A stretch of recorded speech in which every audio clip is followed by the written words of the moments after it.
নির্যাতন করে বলাতে চেয়েছিল যে আমি রাষ্ট্রদ্রোহিতার সাথে জড়িত, কিন্তু মিথ্যা কথা তারা বলেনি।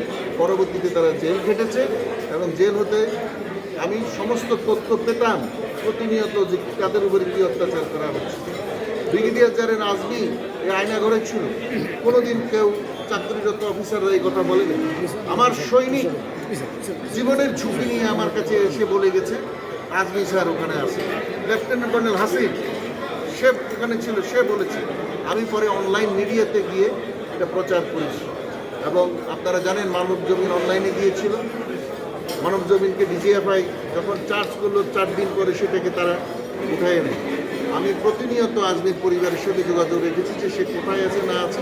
এই তথ্যগুলি সাধারণ সৈনিক, দরিদ্র সৈনিকের কাছ থেকে এসেছে, অফিসারেরা দেয় না।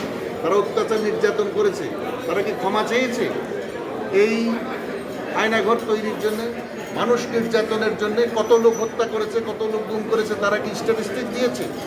ব্রিগেডিয়ার আজমিকে তারা 6 তারিখে না ছেড়ে 8 তারিখে নিয়ে ঢাকার থেকে টাঙ্গাইল নিয়ে ফেলে দিয়ে আসছে, বলছে আপনি এবার বাসে করে চলে যান। এটা কি মানবিক দিক হলো? তখন তো সরকারের পতন হয়ে গেছে, তারপরেও তাদের মধ্যে যে আপনার মানসিক যে তাদের যে গঠন এবং তারা অত্যাচারের যে মাত্রা সেটা কিন্তু বন্ধ করে।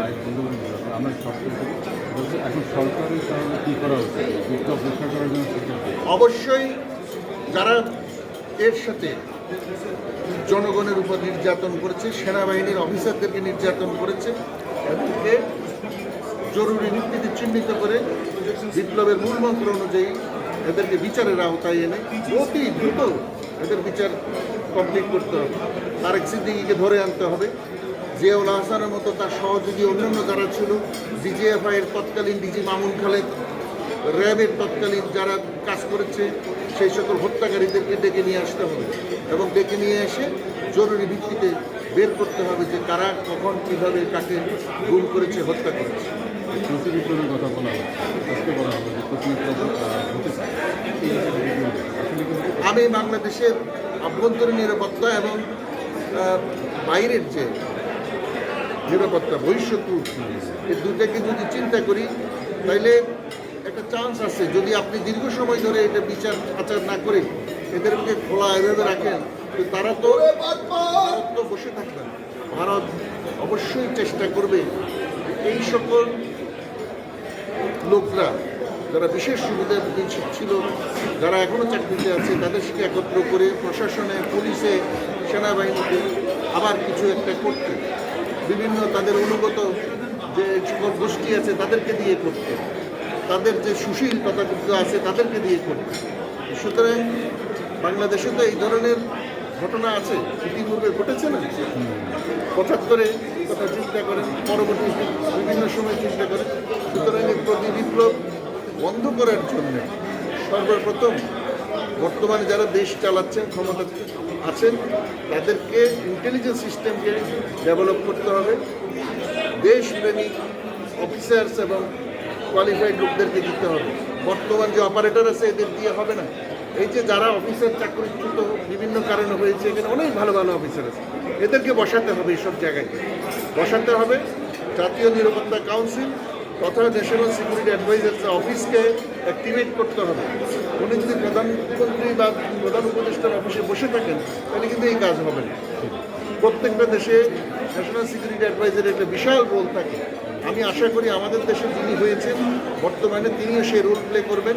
তারেক সিদ্দিকী ব্যবসা করতে, এখন তো ব্যবসা নাই। সেনাবাহিনীকে ব্যবসায়ে এই যে এখন ঘটছে ট্রেডিং, যেটা সেই কাজটা উন্নয়নের নামে আর্মিকে ধ্বংস করে দিয়েছে। এটার থেকে ফিরাই আনতে হবে। দেখেন, এটা দেশের জনগণ, বাংলাদেশের জনগণ প্রচণ্ডভাবে ভারত বিরোধী এবং তারা দেশের সার্বভৌমত্ব রক্ষায় ভারত যে আমাদের জন্য একটা আধিপত্যবাদ সৃষ্টি করে রেখেছে এটা সম্পর্কে ওয়াকিবহাল। আমাদের দেশের লোকদেরকে জরুরি ভিত্তিতে এই মোটিভেশন, সঠিক প্রশিক্ষণ, রাজনৈতিক দলগুলোকে একত্র করা, তাদের মধ্যে ঐক্য নিয়ে আসা, সেনাবাহিনীর ভিতরে বিভিন্ন রকমের বিভাজন সৃষ্টি করে রেখেছে, এগুলোকে বাদ দিয়ে এই অবসরপ্রাপ্ত অফিসার যাদেরকে ক্যান্টনমেন্টে ঢুকতে দেয় না, এদেরকে একত্র করে সেনানিবাসে আত্মীকরণ যদি না করে, বিভাজন যদি সৃষ্টি করে রাখে, তাহলে জাতির জন্য এটা সমস্যা। এটা থেকে বের হতে হবে। থেকে বের হওয়ার জন্য রাজনৈতিক যে অঙ্গনে ঐক্য দরকার, সেনাবাহিনীর ভিতরে ঐক্য সবার আগে দরকার।